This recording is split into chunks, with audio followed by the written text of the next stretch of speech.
Are you serious? Are you serious? Well, I'm very serious. And I have from the NSA files, I have a complete briefing on the powers of FEMA. And the NSA definitely want us to know just what those powers are, and they wanted me to know. And I'm going to share it with you. What is FEMA? Simply put, it is the secret government. This agency has the powers and the authority to go well beyond any other agency in the nation. What can FEMA do? It can suspend laws. It can move entire populations. It can arrest and detain citizens without a warrant and can hold them without a trial. It can seize property, food supplies, and transportation systems, and it can even suspend the Constitution of the United States. When the first concept has been presented, its original mission was to assure the survivability of the United States government in an event of a nuclear attack. Its secondary function was to be a federal coordinating body during times of domestic disasters, like Hurricane Matthew that's about ready to crush Florida. These disasters consist of earthquakes and floods and hurricanes. The secret black helicopters that are reported throughout the United States, mainly in West California, Washington, Arizona, New Mexico, Texas, and Colorado areas, are flown by FEMA personnel. It has been given the responsibility for many new national disasters such as forest fires, home heating emergencies, refugee situation, riots, and emergency planning for nuclear and toxic incidences. It works together with the 6th Army in the West.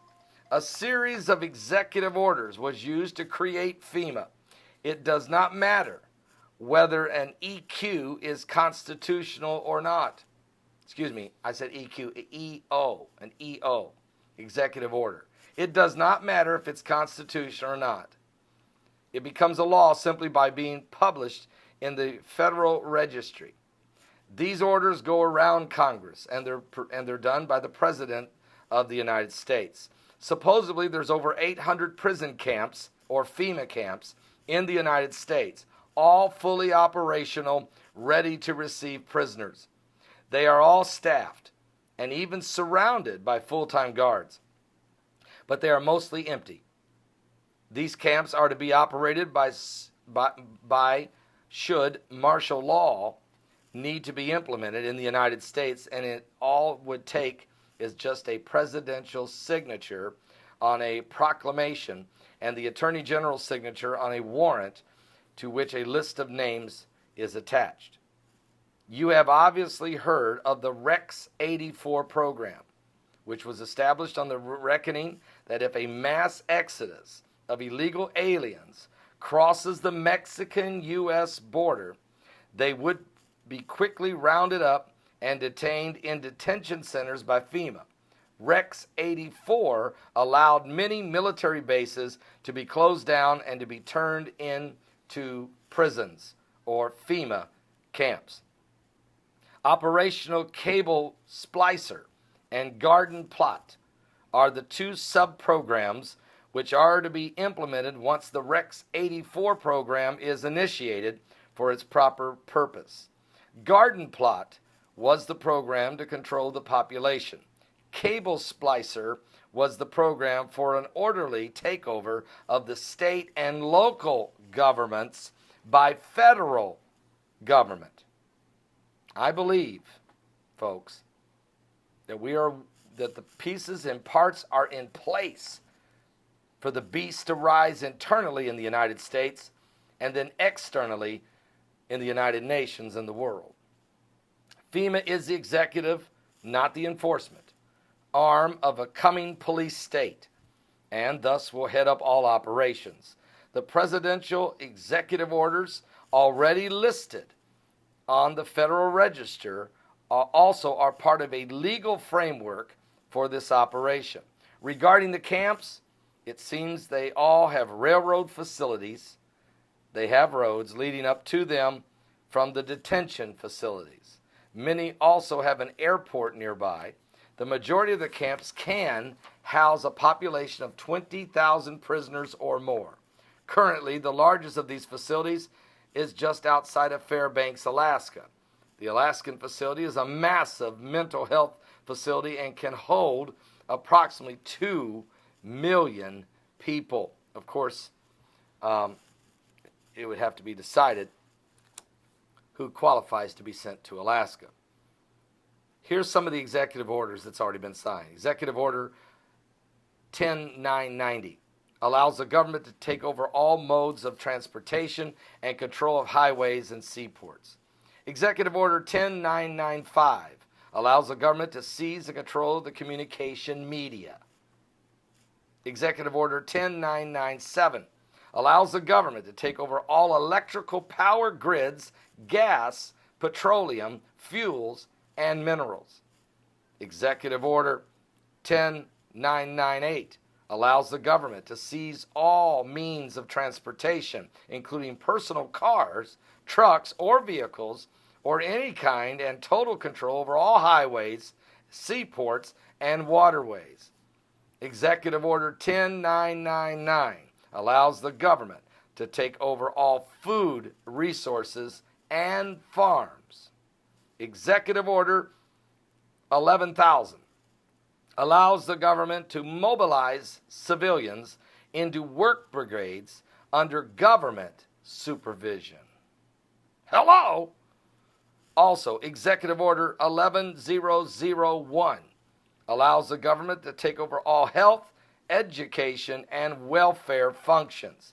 Executive Order 11002 designates the Postmaster General to operate a national registration of all persons. Executive Order 11003 allows the government to take over all airports and aircraft, including commercial aircraft. And Executive Order 11004 allows the Housing and Finance Authority to relocate communities, build new housing with public funds, designate areas to be abandoned, and establish new locations for populations. This goes right along with the dream I had in 1994 when I seen buses of people being sent to the West Coast, and not to the West Coast, out into the West, Arizona, New Mexico, Nevada, in these desert communities, of which in the dream I end up there. They were FEMA camps and FEMA communities, okay? And it depends which category they put you in. In Executive Order 11005, it allows the government to take over railroads, inland waterways, and public storage facilities. Executive Order 11051 specifies the responsibility of the Office of Emergency Planning and gives authorization to put all executive orders into effect in times of increased international tensions. Hello! And economic or financial crisis. Folks, right now, the rhetoric between America and Russia, the threat of nuclear war, would allow Executive Order 11051 to be implemented if the President of the United States so chose to. And if he did, it kicks all the rest of these into play, if so needed. And Executive Order 11310 grants authority to the Department of Justice to enforce the plans set out in the executive orders, to institute industrial support, to establish judicial and legislative liaison, to control all aliens, to operate prisons and correctional institutions, and to advise and assist the President of the United States. Executive Order 11049 assigns emergency preparations functions to federal departments and agencies, consolidating 21 operative executive orders issued over a 15-year period into one. And then there's Executive Order 11921 That allows the Federal Emergency Preparation Agency, or FEMA, to develop plans to establish control over the mechanisms of production and distribution of energy sources, wages, salaries, credit, the flow of money in the United States financial institution in any undefined national emergency. It also provides that when a state of emergency is declared by the President, Congress cannot review the action for 6 months. Did you just see that? Congress can't even review his decision to implement these executive orders. The Federal Emergency Management Agency of FEMA has broad powers in every aspect of the nation. All right? Just sharing some of these things with you. These are a report, what I am calling the NSA files. And I think it's the information that is rarely known by the average American citizen anywhere in the United States. What you're looking at, Hurricane Matthew, is enough of a reason for the President of the United States to kick several of these executive orders into play if he so chooses, without the Congress allowed to even investigate it, or how he did it and why he did it for 6 months. And guess what? Just the tension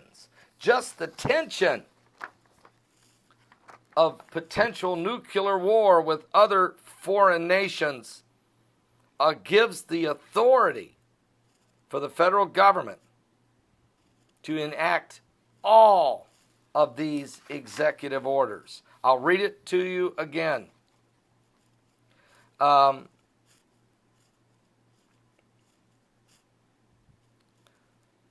Executive Order 11921 allows the Federal Emergency Preparedness Agency to develop plans to establish control over the mechanisms of production and distribution.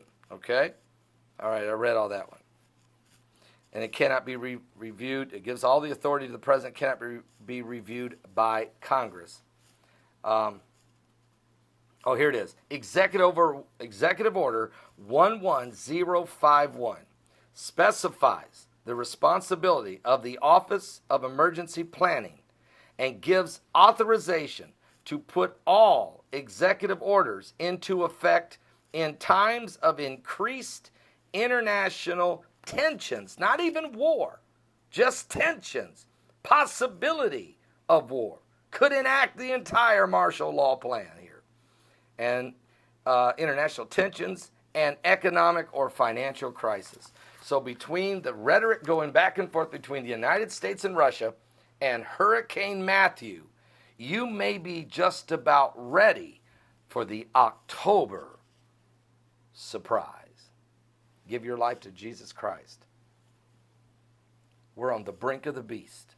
We're on the edge of eternity. Something biblical is going on with the signs of the second coming of Christ.